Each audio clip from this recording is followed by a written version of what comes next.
সে বলেছিল ফিরবে, একটু সময় দাও, নিজেকে একটু গুছিয়ে নিই, তারপর তোমার কাছে ঠিক ফিরে আসব। আমি বিশ্বাস করেছিলাম। সে চলে যাওয়ার পর আমি প্রতিদিন দরজার দিকে তাকিয়ে থেকেছি। সকালের আলো থেকে রাত্রের নিস্তব্ধতা পর্যন্ত আমি শুধু একটাই শব্দ শুনেছি, অপেক্ষা। আমার নীরবতা, আমার কান্না, আমার চিঠিগুলো কিছুই পৌঁছায়নি তার কাছে। কেউ জিজ্ঞেস করলে আমি শুধু হেসে বলতাম, ভালো আছে নিশ্চয়ই। অথচ মনটা ভিতর থেকে ভেঙে পড়তো। আমার প্রতিটা দিন কেটেছে তার ফেলে যাওয়া স্মৃতিগুলোকে আঁকড়ে ধরে।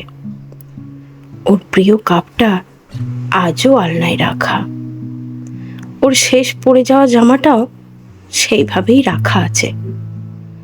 আমি ঘরের দেওয়ালে তার নাম লিখে কেঁদেছি, যেন দেয়ালগুলো অন্তত আমাকে একটু বোঝে।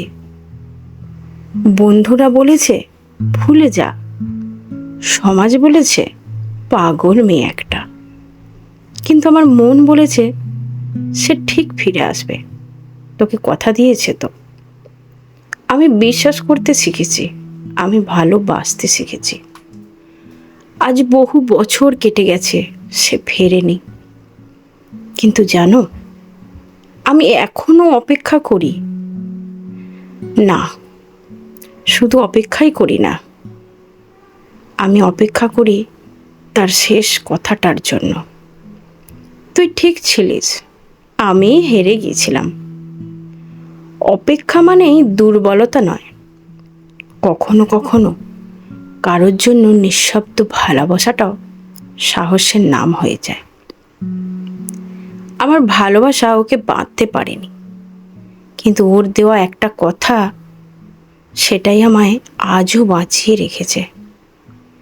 জানো তো, কাউকে ভালোবাসা মানে শুধুই কিন্তু পাওয়া না, কখনো কখনো তাকে ছেড়ে দিয়েও ভেতরে ভেতরে তার কাছেই থেকে যাওয়া। সে হয়তো ফিরবে না, কিন্তু আমি জানি ভালোবাসলে ফেরে, হয় এই জন্মে, নয়তো পরেরটাতে। ভালোবাসা যদি সত্যি হয়, সেটা কখনো শেষ হয় না।